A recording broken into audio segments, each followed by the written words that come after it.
আসসালামু আলাইকুম। সবাইকে এমএনএস নিউজ স্কুলের পক্ষ থেকে শুভেচ্ছা জানাচ্ছি। আমি মোহাম্মদ নারুজ্জামান সরকার, সহকারী শিক্ষক গণিত। সবাইকে অনেক অনেক ধন্যবাদ। যারা 2026 সালে এসএসসি পরীক্ষা দিতে তাদের জন্য আজকে এই ভিডিওটি গণিতের জন্য খুবই ইম্পর্টেন্স। যারা কেবলমাত্র শুধু পাস করতে চাও, আমি আশা করছি আমি এখানে যে 6টি অঙ্ক দিয়েছি 6টি অঙ্ক থেকে তোমাদের 5 নাম্বার নিশ্চিত, একদম নিশ্চিত, কোনো সমস্যা নেই। তোমরা এই 6টা অঙ্ক অবশ্যই করে যাবে। আমি তোমাদের সম্পদ থেকে প্রশ্ন দিয়েছি তিনটি থেকে একটি অবশ্যই থাকবে। পরিসংখ্যান থেকে দিয়েছি দুইটি থাকবে। এখানে 30 নাম্বার আর 6 নাম্বার অঙ্ক, অর্থাৎ 1 থেকে 6-এর মধ্যে যতগুলো কোশ্চেন দিয়েছি, যদি তোমরা কেউ এই 6টি অঙ্ক সলিউশন করো খুব ভালো করে, আমি আশা করছি কোনো স্টুডেন্ট এবছর ফেল করার কোনো প্রশ্নই আসে না। দেখো, প্রথম প্রশ্ন হলো তোমার সম্পাদ্যের। এখানে পরিসীমা p সমান 12 সেন্টিমিটার। এখন x 60 ডিগ্রি, y 30 ডিগ্রি। প্রথম প্রশ্ন, প্রদত্ত তথ্যচিত্র দেখো, অর্থাৎ প্রশ্নে যা যা দেওয়া থাকবে তুমি জাস্ট কতটুকু অঙ্কন করে দিবে। আর খ নাম্বার ত্রিভুজটি অঙ্কন করো। এই উদ্দীপকে যে অংশগুলো দেওয়া আছে তা দিয়ে তোমাকে ত্রিভুজটি অঙ্কন করতে হবে।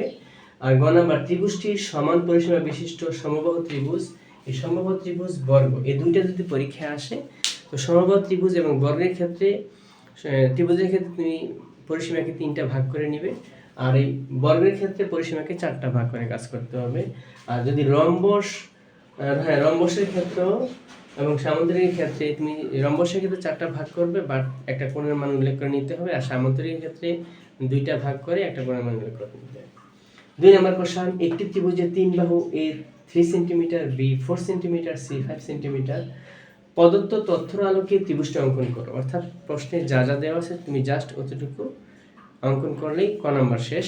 খ নাম্বার, ত্রিভুজটির পরিবৃত্ত, বহির্বৃত্ত, অন্তর্বৃত্ত। পরিবৃত্ত, বহির্বৃত্ত, অন্তর্বৃত্তের মধ্যে পরিবৃত্ত সবচেয়ে বেশি ইম্পর্টেন্স।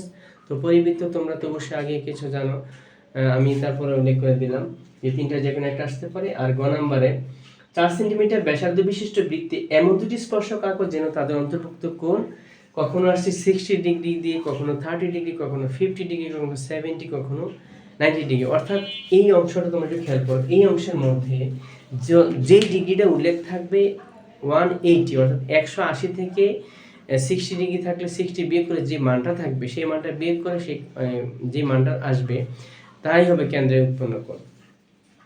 ত্রিভুজের ভূমি a 5 সেন্টিমিটার, x 30 ডিগ্রি। বৃত্তস্থ ও কেন্দ্রস্থ কোণ কাকে বলে? প্রথম প্রশ্ন। 2 নম্বর, ত্রিভুজের অপর বাহুর সমষ্টি s 5 সেন্টিমিটার হলে ত্রিভুজটি অঙ্কন করো। আর গ নম্বর, ত্রিভুজটির অপর বাহুর অন্তর d এত সেন্টিমিটার হলে ত্রিভুজটি অঙ্কন করো।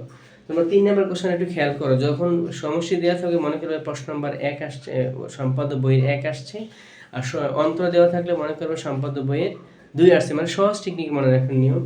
আর যখন দেখবো যে পরিসীমা আর 2টা কোণ, পরিসীমা আর 2টা কোণ থাকলে মনে করো সম্পাদ্য 3 আসছে। তারপর আমার এই কোশ্চেন 4 এবং 5, শুধু কেবলমাত্র 4 এবং 5 নাম্বার অঙ্ক করলেই তো পাস। 4 এবং 5 আসবে, কোনো মিস নেই এখানে। 20 নাম্বার।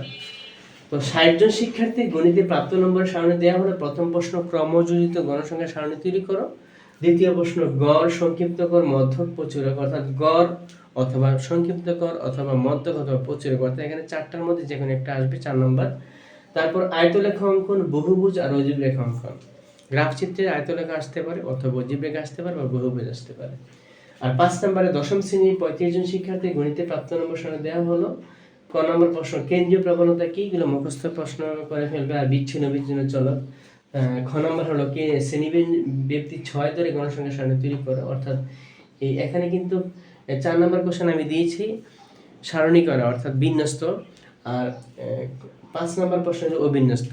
তোমাদের হয়তো পরিসংখ্যানে 2টাই বিন্যস্ত থাকতে পারে, মানে সারণী করে, অথবা 2টাই সারণী ছাড়া থাকতে পারে, অথবা একটা সারণী ছাড়া থাকতে পারে। এই জন্য কোনো রিস্ক না নিয়ে তোমরা একটা সারণী ছাড়া 2টাই সলিউশন করবে অবশ্যই। 6 নম্বর কোশ্চেন, এবিসিডি ক্রমিক সমানুপাতি এবং x এত হলে প্রমাণ করো। ক খ 3টা কোশ্চেন দেওয়া হলো, অনেক ইম্পর্টেন্স। তো পরীক্ষার্থীরা, আমি আশা করছি তোমরা যদি আমার এই 6টি অঙ্কের মধ্যে খুব ভালো করে অঙ্কগুলো সলিউশন করে যাও এবং প্র্যাকটিস করে যাও, শেষ মুহূর্তের জন্য আজকে সারাদিন চেষ্টা করবে। আমি আশা করছি বাংলাদেশের যে কোনো বোর্ডের কোনো পরীক্ষার্থী ফেল করবে না। সবাইকে অনেক অনেক ধন্যবাদ। আর কারো কোনো সমস্যা হলে কমেন্টসে জানাবে। আসসালামু আলাইকুম। ওয়ালাইকুম আসসালাম।